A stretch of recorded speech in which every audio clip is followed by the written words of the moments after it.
This is Dr. Bernstein with our April 2016 teleseminar.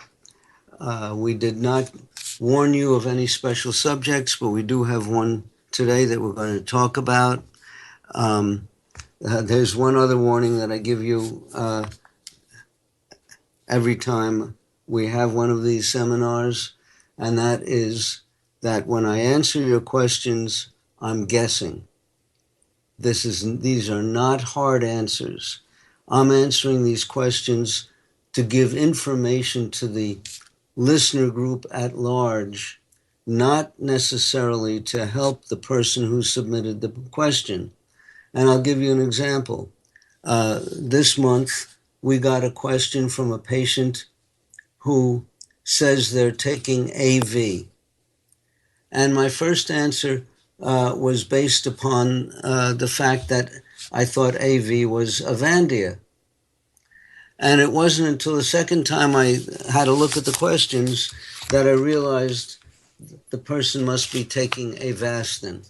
So I could have given a totally wrong answer, and I'm warning you that that can happen.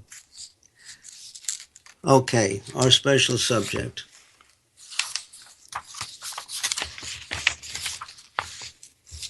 There was, over the years, I've warned the listeners that antioxidants can potentially increase the severity or spread of cancer if you already have cancer.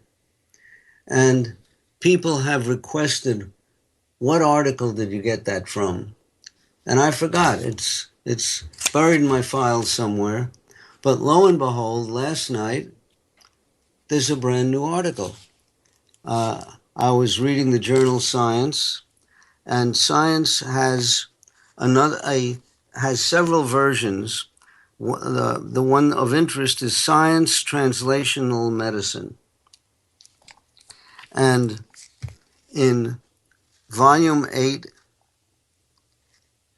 number 334A51, published in the year 2016, is the following article, which I'm going to read.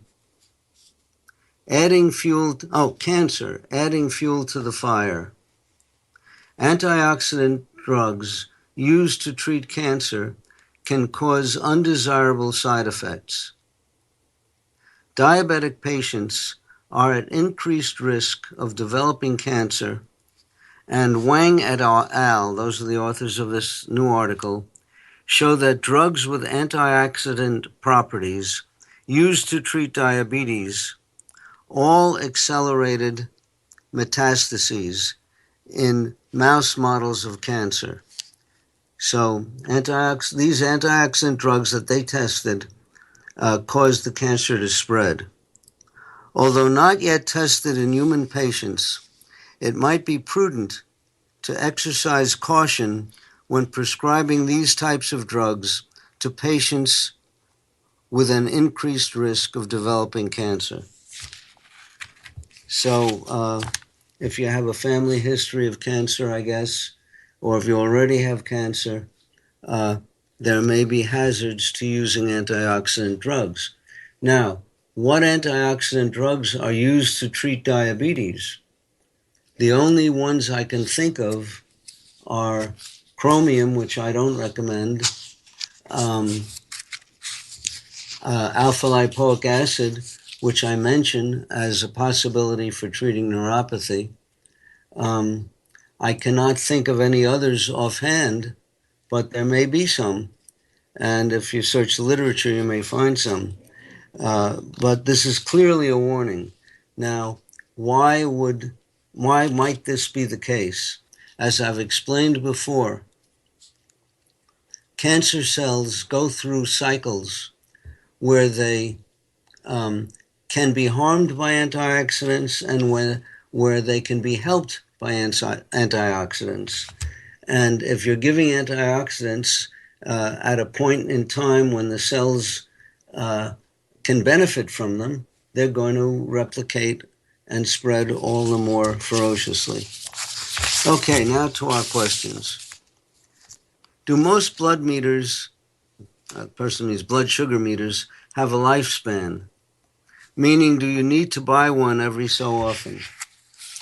It's a very good question. I've never seen it before, but I have experience. I can tell of situations with two different meters. One was when we were on a cruise, and I brought four AccuCheck meters with me. And over the course of a 2-week cruise, each one of them went bad. The last one went bad when we got in port, and I was running around looking for our luggage and thought it would be wise to check my blood sugar because the exercise might be sending it low. And the fourth meter went bad. I attributed the rapid decline of these meters to the high humidity. So there may be something in high humidity environments. Now it happens, I live on the water and we have high humidity in our house. And I'm using now the Freestyle Freedom meters, and I have maybe 8 of them spread around the house that I'm using frequently. And maybe once a year, one of them goes bad, where even if I replace the battery, there's no image on the screen. So yes, it is possible. It's infrequent. And on average, I would say the Freedom meters probably will last several years. My 8-year-old son takes Lantus insulin at night.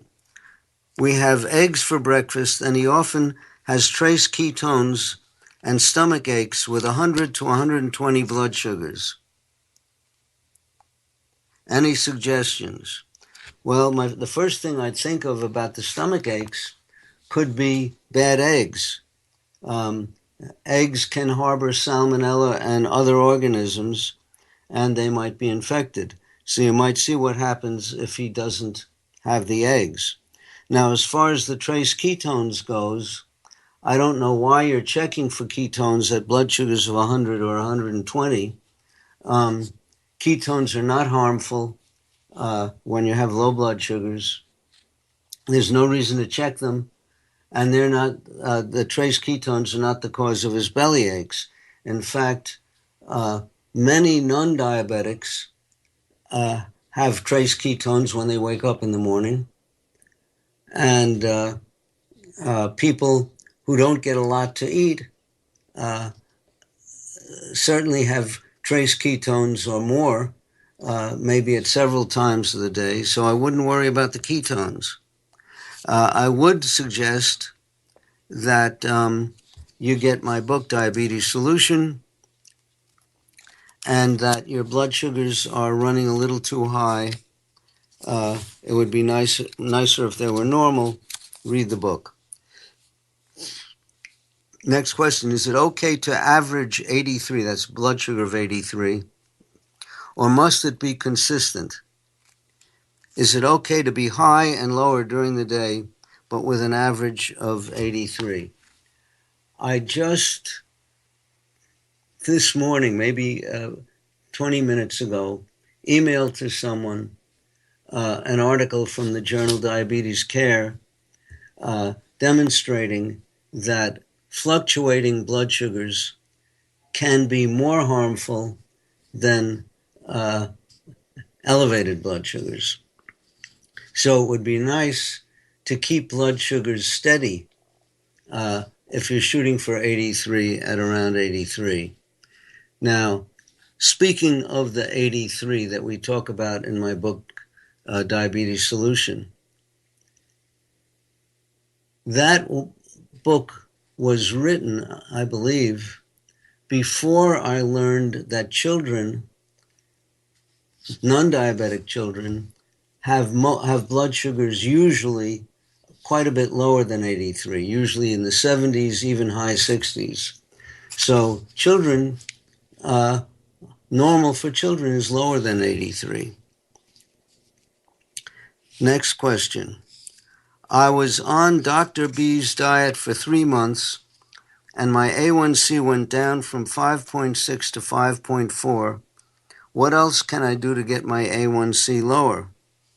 Well, first of all, I'd recommend you read my book, because the book has all the other techniques for getting blood sugar down. And if you're diabetic, you may need insulin.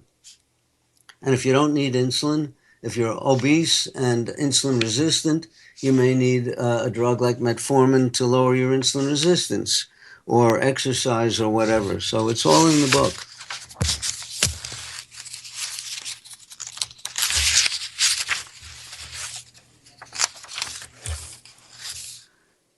I am a type 1, thin, 74 years, well controlled with a pump using Humalog.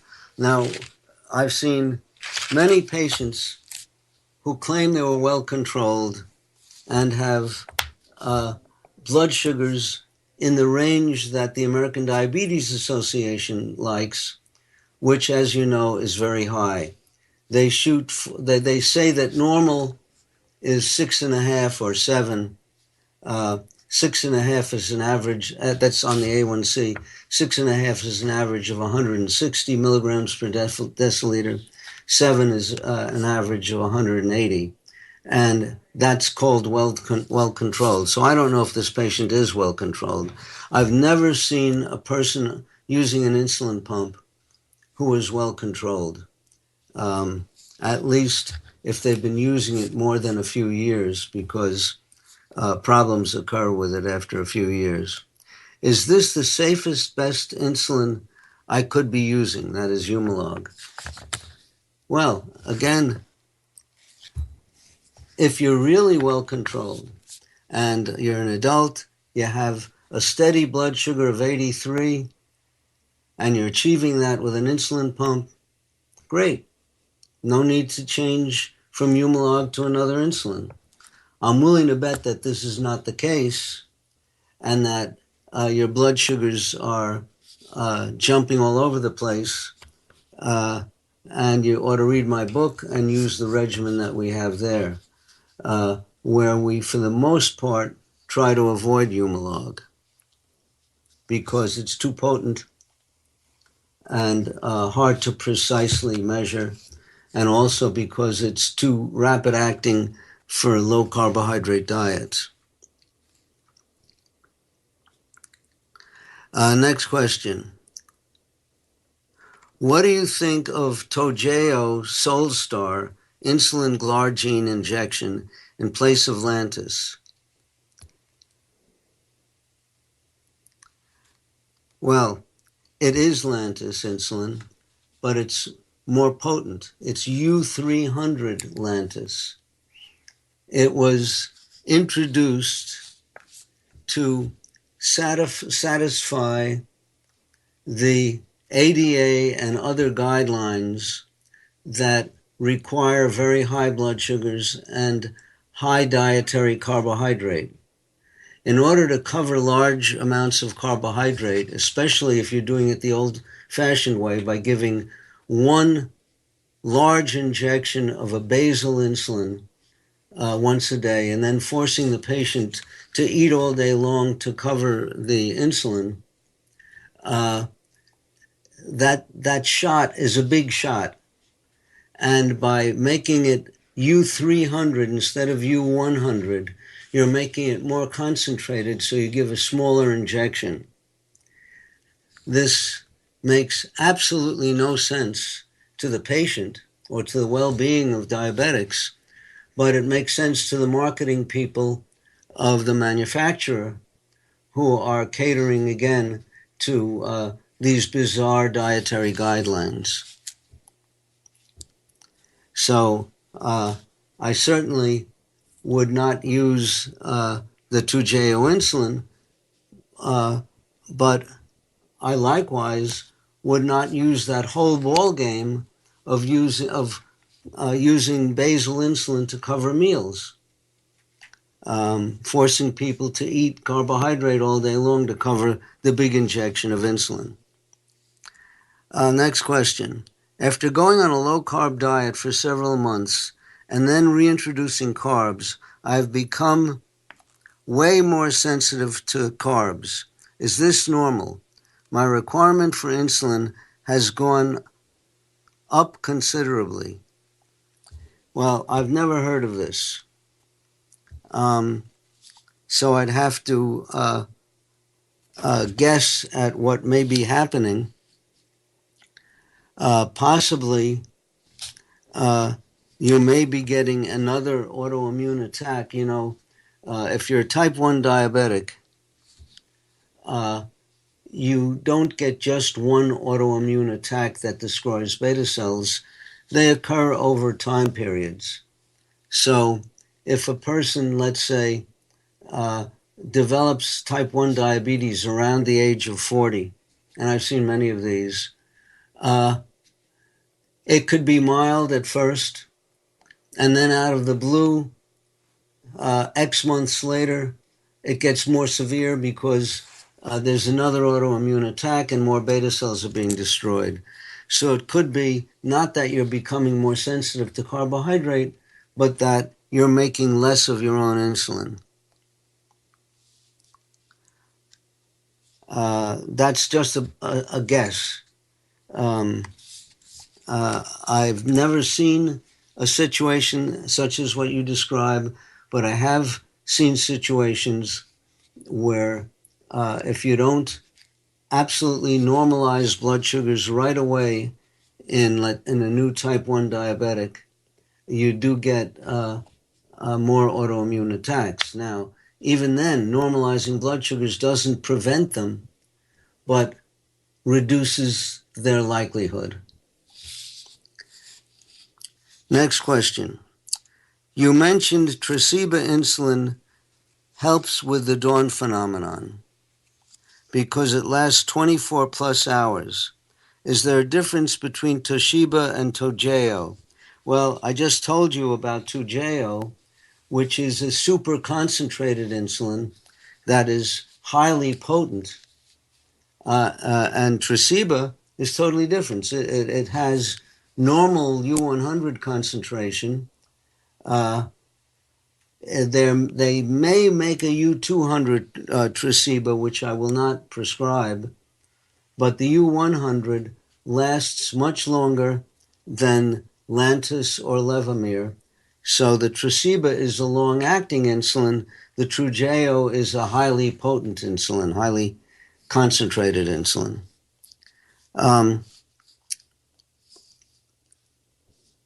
Here's another question. Latest research from the United Kingdom shows that baking soda can reverse kidney damage. What do you think about this? I really question whether that is the case. It happens that years ago, when diabetics were given radiographic studies that required the injection of a dye that might injure the kidneys, they were giving infusions of sodium bicarbonate, which is baking soda, to prevent the damage. And what they found was that it did not prevent the damage, even though it was being used for years and years. Some subsequent studies found that N-acetylcysteine was perhaps more effective in preventing the damage. And other studies found that the damage was pretty rare, no matter what you did. None of this related to reversing diabetic kidney disease. So I really question whether there's such a new study. I probably would have read about it, but I haven't. When I wake up, my sugar level is between 110 and 135. An hour or two later, without eating, it continues to rise to 170 or higher. I will then take Novolog 10 to 20 units before breakfast. Why does the sugar continue to rise in the morning? Clearly, this is a person who has not read my book, Diabetes Solution. What he's describing is the dawn phenomenon, and he certainly should be taking basal insulin at bedtime. And for type 1 diabetics, even that is not adequate. They need a super long-acting basal insulin, like the Tresiba that we just described. So if you were to take Tresiba at bedtime, the chances are that you would circumvent the dawn phenomenon. And what is the dawn phenomenon? I'll repeat it. We talk about it almost every month. About 6 hours, no, about 3 hours after you go to bed, the pituitary gland makes pulses of growth hormone. The growth hormone,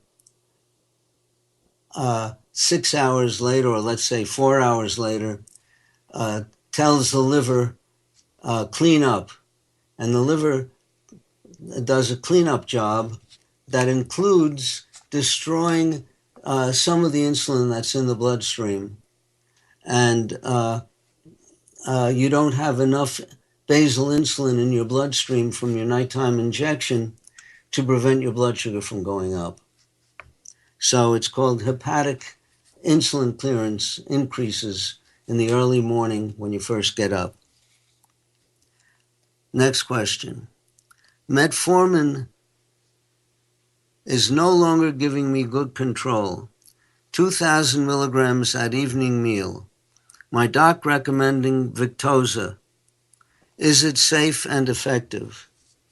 Well, first of all, I don't like generic metformin for several reasons. It varies from batch to batch. It may even vary within a batch, and it's far less potent than the original brand name Glucophage. So when I prescribe metformin, I prescribe Glucophage, and I've explained this before. So it could be that the last batch of metformin you got was more effective than the current batch. Now, Victoza has very little effect upon blood sugar, but can have a very significant effect upon overeating, upon appetite. So, if you use Victoza to control overeating and thereby control your blood sugar, you stand a good chance of it being effective. There is a risk of pancreatitis when you take Victoza, but you can keep track of it if you measure serum pancreatic amylase and lipase. I've seen several cases of pancreatitis, which we caught early by measuring these enzymes. One case was symptomatic, but this is rare. It's not attacking the problem directly. It's really attacking the problem by causing you to eat less. More appropriate might be insulin, but I can't be sure of that. Also, Victoza is long-acting. It works for most of the day. If you want to cover a particular meal, like dinner, Byetta would be faster. It's a similar drug, but it's more rapid acting. There's an even more acting one, that's Symlin. But there's complexities to using these things, and I suggest that you read my book. It tells you all about them. Next question. Can Lantus only, without any rapid acting insulin, perpetuate the honeymoon period for newly diagnosed pediatric patients. Again, I'd recommend that you read my book because it's discussed there. And we cite several situations where keeping blood sugars normal seems to perpetuate the honeymoon period. It doesn't matter what insulin you use to do it. The game plan is to keep blood sugars normal. So you read the book and figure out what does it take to do this. It may be that you have a newly diagnosed type 1 diabetic where going on a low carbohydrate diet makes a big difference, and you give some basal insulin and it gets their A1C, or let's say it gets their a steady state blood sugar down to the 80s, but you're going up after meals a little bit. You might want to use fast-acting insulin to prevent that. And also you might want to get the blood sugars into the 70s, which for children is normal blood sugars.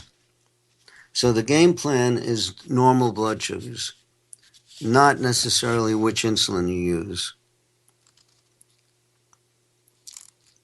Now, another question is, this person is giving Lantus to a child, and we know that there are strong indicators that Lantus may cause a significant increase in cancer incidence.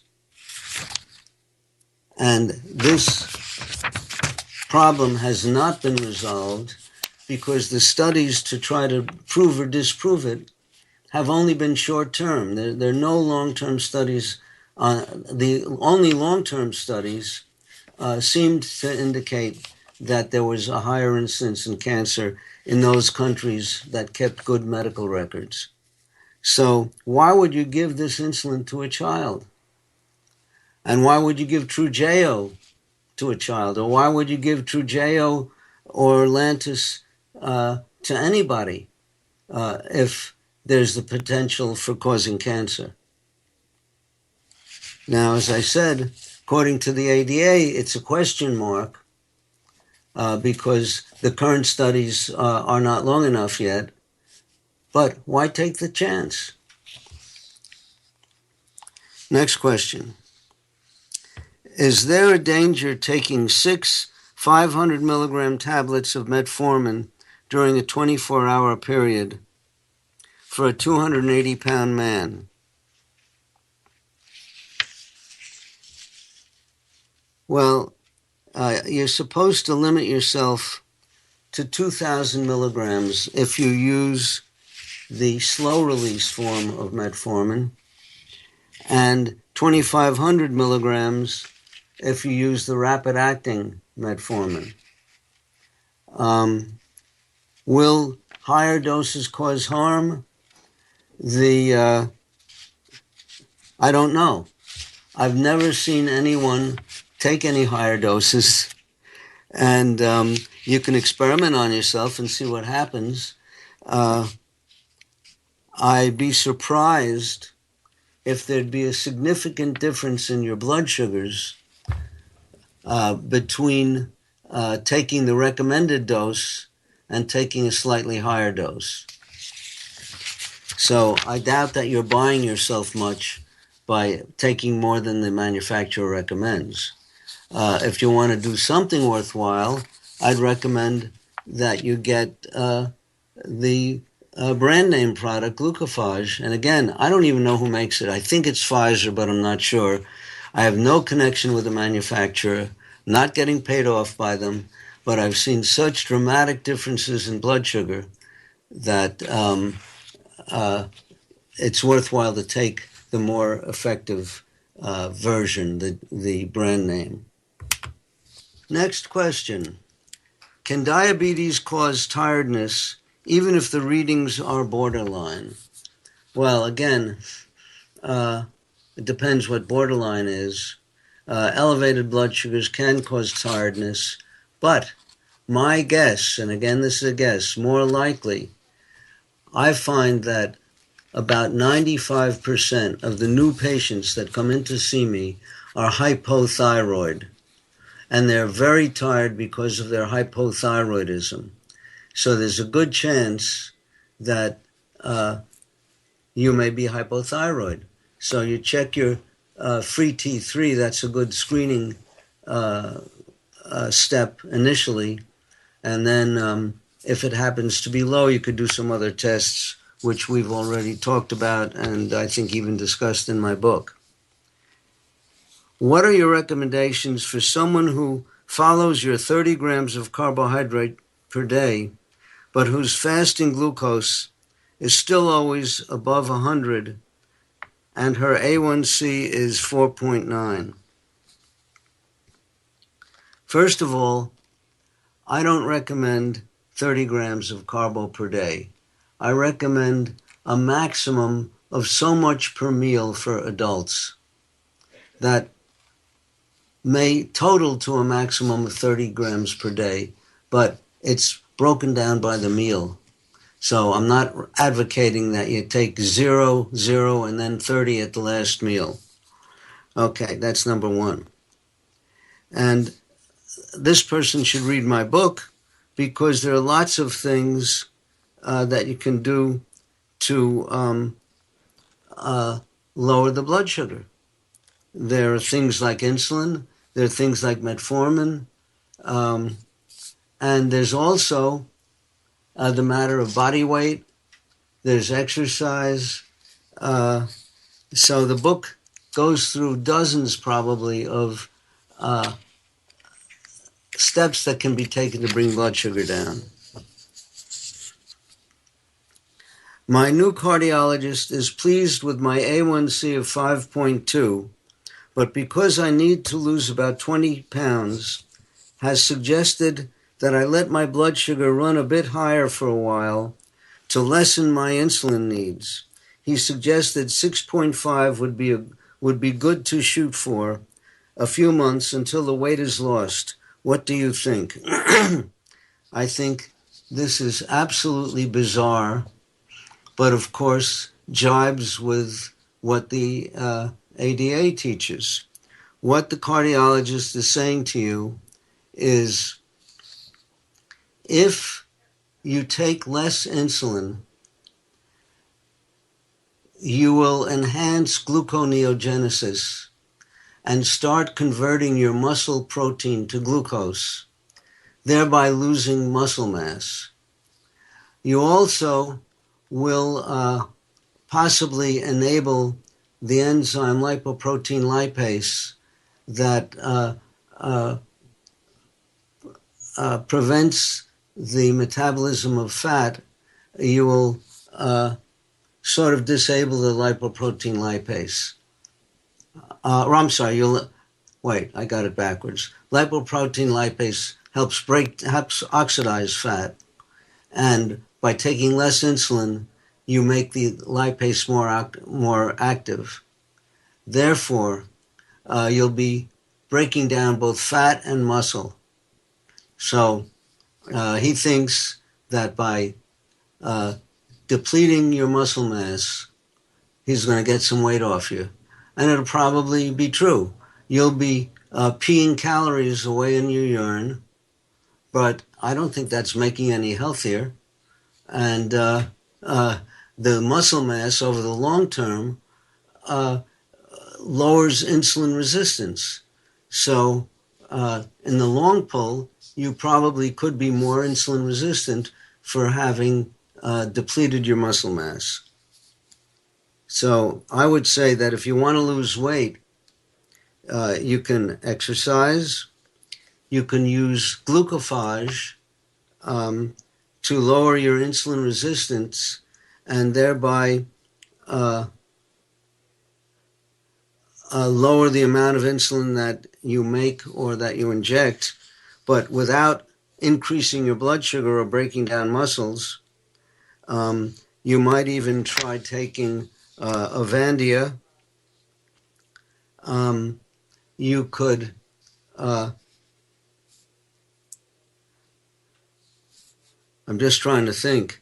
You could eat less protein and take less insulin. I'm assuming that you've already cut way back on the dietary carbohydrate. That's number one. So uh, you cut the carbohydrate, you'll make or need less insulin. That's always the first step. And that alone usually does the trick for my patients. But for some extreme cases, we sometimes have to lower the amount of protein if they're eating uh, uh, big steaks for dinner and so on.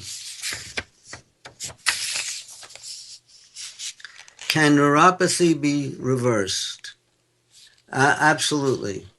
How fast it can be reversed depends upon how far it has gone. So sometimes we'll have someone say, I have terrible burning in my feet, and we'll normalize their blood sugar. And by the way, reversal is only by normalizing blood sugars. Some people have tried huge doses of intravenous alpha lipoic acid without normalizing the blood sugars, and there have been reports of some maybe successes, but that's questionable. We know for sure that normal blood sugars reverse neuropathies. So, guy has painful feet, he normalizes his blood sugars. After a month, I should have started soon at another stage. He has numb feet. After a month, he starts feeling a little pain. After 2 months, he may be feeling a lot of pain as the nerves regrow. After 3 or 4 months, the pain may get even greater. But then the pain subsides, and eventually sensation becomes normal. It may take a year or two or more. So it all depends how far the neuropathy has gone. That determines how long it's going to take to reverse it. If you're talking about, it's the longest nerves that take the longest time to reverse. The distance from the point of the neuropathic symptoms to the spinal column determines how long it's going to take for a nerve to regrow all the way back. Okay. Will fasting help to stabilize my blood sugar numbers? How long will it take? I really don't think so. I've had, as of the my last teleseminar, I had 2 patients who were fasting for several days a week or for parts of days, and they were claiming great results, reduced appetite, weight loss, and whatnot.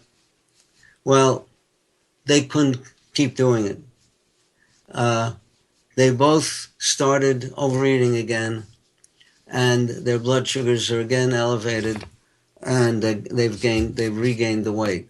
So the 2 cases in my experience where people had fasted did not work out.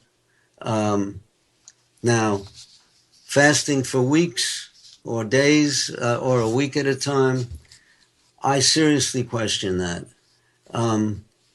I've had new patients come in who had, prior to seeing me, tried fasting, and again had similar experiences where they eventually stop and they overeat and they reverse what they achieved.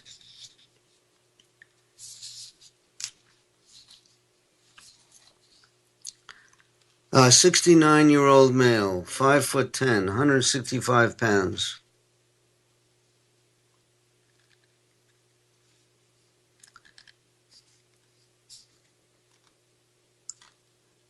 He's taking 500 milligram of metformin ER, which I guess is extended release.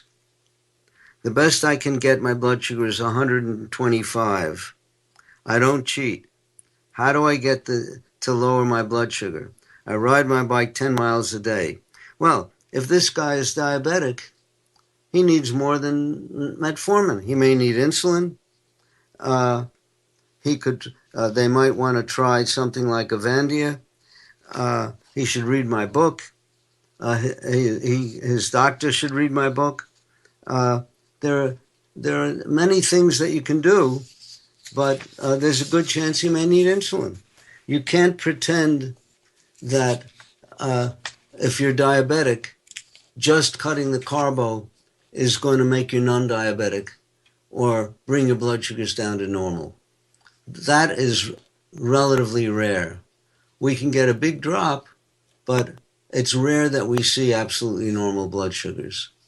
I've seen people with A1Cs of 12 go down to an A1C of 7 or 8, but by cutting carbo, but they're already diabetic. They probably need insulin and have to take insulin to get down further. Can pre-diabetics have peripheral neuropathy? If you have an elevated blood sugar for an extended period of time, you can develop peripheral neuropathy or autonomic neuropathy, etc. I've seen people come in here with slightly elevated A1Cs that they've said, maybe they have an A1C of 5.6 or something like that. And they say, well, it's been like that for many years. And I look at their feet and I see that they have the intrinsic minus foot deformity with wasting of their interosseous muscles. I do an RR interval study and I see that they have mild autonomic neuropathy. I might check their vision for diplopia, for double vision, and find they have double vision in several directions of gaze, indicating oculomotor neuropathy, etc., etc. So mildly elevated blood sugar for a prolonged period can certainly cause neuropathies. How can I adapt your diet when I have irritable bowel syndrome and have difficulty with most vegetables? This is sort of the opposite of many questions we get from vegetarians who don't want to eat any protein. I would, first of all, irritable bowel syndrome is frequently a catch-all diagnosis where the doctor has not figured out what really is going on. And I have to remind you that 25% of diabetics have deficits in immunoglobulins. And if you have low IgA levels, immunoglobulin A, you could have digestive problems, including diarrhea, malabsorption, and so on. But getting back to the trouble with vegetables, you go to the vegetables that don't give you trouble. On our acceptable vegetable list, which is only a small portion of those that are probably allowable, that probably are low in carbohydrate, we probably have about 25 different vegetables that are low in carbohydrate. And if you hunt, you could probably find more. Carb-free foods are mostly quite acidic, proteins and fats. How can, well, I don't know the rest of the question, but there are out there on the internet all kinds of myths. Something that foods that are, by the way, when you say acidic, quite acidic, you chew a piece of hamburger and spit it on a pH strip, a test for acidity, and you'll probably get no change. If you get a change and it turns out to be acid, let us know. I'll be very surprised. You're not eating acid, that's number one. Number two, it's very hard to change your serum pH level by the foods you eat. You would have to do some very dramatic things. I remember when I took organic chemistry, the teacher wanted to give us a demonstration with calculations. She was questioning the value of buffered aspirin because the amount of acid in the stomach is so huge that the acidity of the aspirin is negligible in comparison, and the effect of the buffering is negligible in comparison. When you look at the numbers, you end up with essentially zero effect of the aspirin on the acidity and zero effect of the buffering on the acidity. And this applies to things in your diet. I don't know enough to suggest what foods could you possibly eat to make your stomach more acid. I doubt that there's anything. It would be very hard to believe.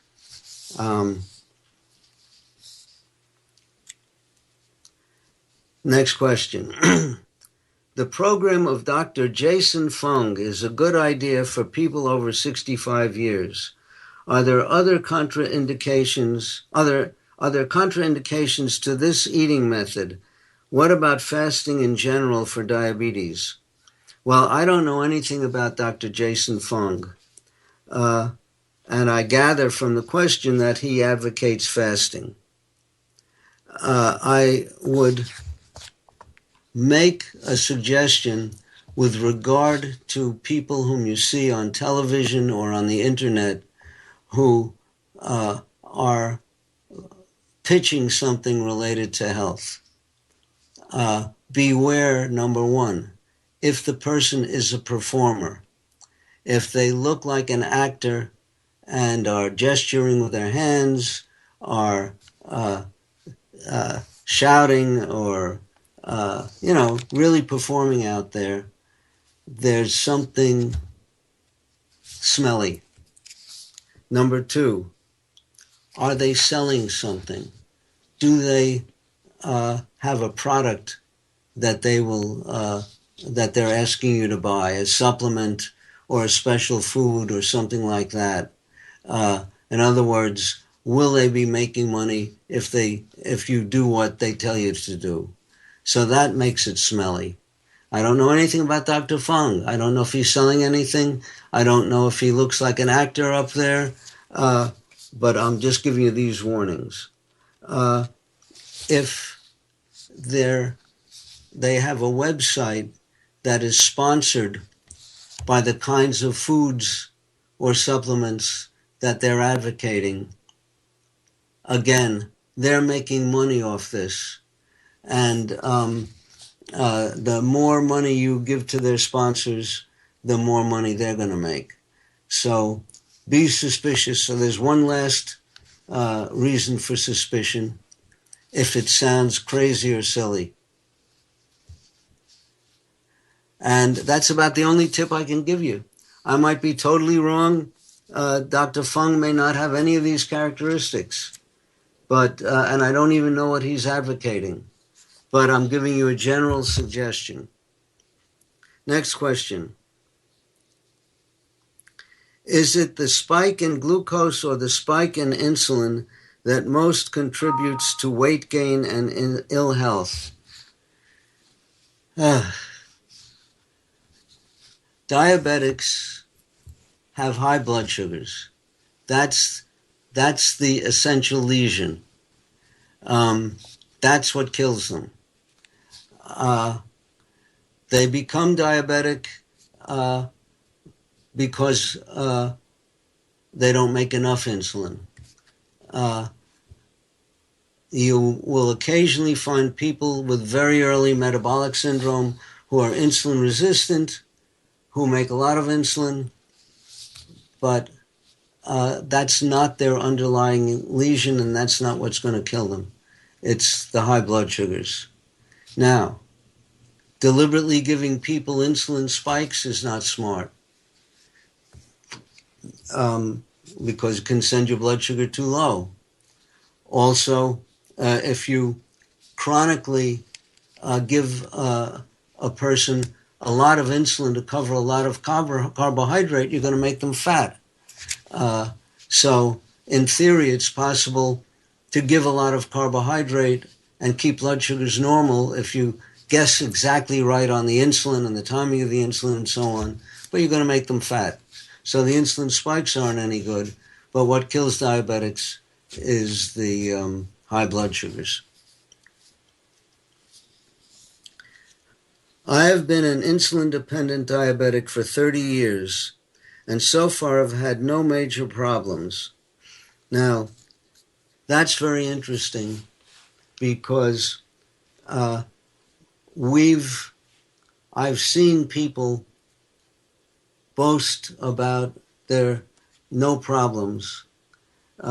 We had a salesperson come in here boasting about no major problems. This person was both overweight and had oculomotor neuropathy. Well, she had neuropathy of the levator palpebral muscles. That is, you look at her and her eyelids droop. They were like this. So clearly she had significant effects upon her nerves. Probably also had autonomic neuropathy. And some studies have suggested that those with severe autonomic neuropathy have a projected lifespan of 5 years. I don't believe it, but that's what the literature says. So there's always a question with this no major problems after 30 years of diabetes. Over the past year, I've been experiencing what I would call extreme gastroparesis. I almost guessed it. But the problem that I'm having is that immediately upon consuming any type of food, my blood sugars rise rapidly within the first 5 minutes after putting food in my mouth.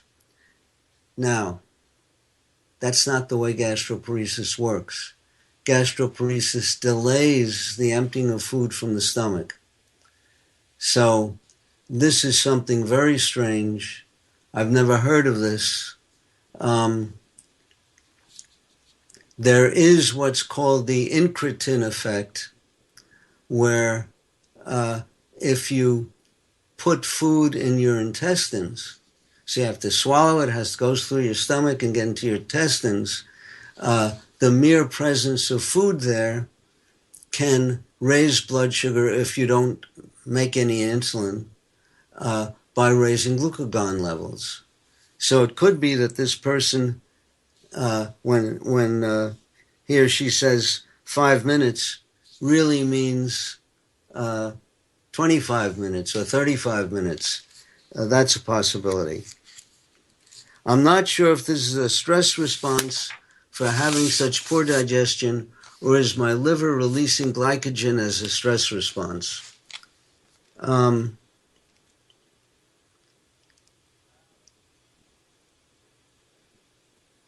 Now, it could be that this person is not taking preprandial insulin. It could be that this person is taking the old ADA 1 shot of basal insulin a day and not taking rapid-acting insulin before meals. And in which case the blood sugar could go up when food gets into the intestines. So it's really a hard question. I don't have enough information, and I'm sorry I can't be of more help. Is there a sudden switch to low-carb diet may trigger rashes? About 3 months ago,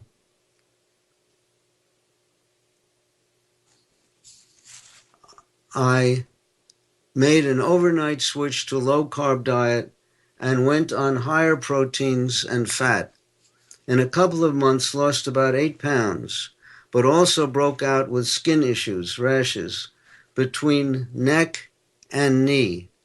It was an excruciatingly painful experience. I'm wondering if the two are connected. Well, maybe yes, maybe no. We do know that there's a very high incidence of psoriasis amongst diabetics. I find almost 100% of the new patients that walk into my office have psoriasis. There are a number of easy ways to tell. The easiest one is rough elbows. But psoriasis can have exacerbations that can be sudden. That's a remote possibility. If you do have an allergy, you should discuss with your doctor trying an exclusion diet where you an exclusion diet can go two ways. One way is to start with eating nothing. You go for a few days without eating anything except drinking water or the sugar-free electrolyte solutions, and see if the rash goes away. If it does, then you start reintroducing foods until the rash appears, and the last food you add would have been the culprit. A harder way is to eliminate foods one at a time. That takes longer to do and is not as easy to do. Okay. I am taking 7 shots of 3 types of insulin each day. Is it okay to inject the long-acting in the thigh rather than the stomach where I inject the fast-acting? No. That's, again, the ADA way. If you read their guideline, their instruction books, and look at their pictures, they have you injecting in the thigh. But I'm willing to bet that if you try to grab fat in the side of your thigh, you'll just get a little bit of skin, maybe a half centimeter of skin, no fat. And you're supposed to inject long-acting insulin into subcutaneous fat, but it ain't there. If you try the top of your thigh, the same thing. The inner part of your thigh, you could get a big hunk of fat, but there are a lot more blood vessels and nerves there, so that's a place that you should avoid. So the only reason for using the outer or top of your thigh for injecting insulin is if you want to give an intramuscular shot. And that's where I currently give my intramuscular shots to make a rapid-acting insulin work faster to get a high blood sugar down fast. By high, it might be 110. So do not inject a long-acting insulin into your muscle because it'll make it work too fast. You want it to work slowly. Now, you didn't mention anything about your butt. Most of the people that I know have 2 butts, one on each side, and they both work for injecting insulin. Now, it's interesting that the ADA leaves the butt out of their pictures, and they don't teach people to inject in the butt. Why, I don't know. But that's the best place for long-acting insulin. And that's where I usually inject mine. I also will sometimes inject in my abdomen when I'm in a hurry and don't want to reach around to my butt. So go into your butt. I have noticed that fat-free yogurts have much less carbs and sugars than the full-fat varieties, which is just the opposite of what I notice. Would you please explain why we should go for the whole milk varieties? I think you're going to the wrong store because I find much less carbohydrate in the whole milk varieties. In fact, I think I have a container here. This is Faga, whole milk, and let's see if I can figure out how much carbohydrate is in this. Total carb, 6 grams. So that's 6 grams of carb in whole milk yogurt. I think we're going to have to stop for now. Our next teleseminar will be on Wednesday, May 25th, 2016. Thanks so much for listening. I look forward to speaking with you in a month. Thank you.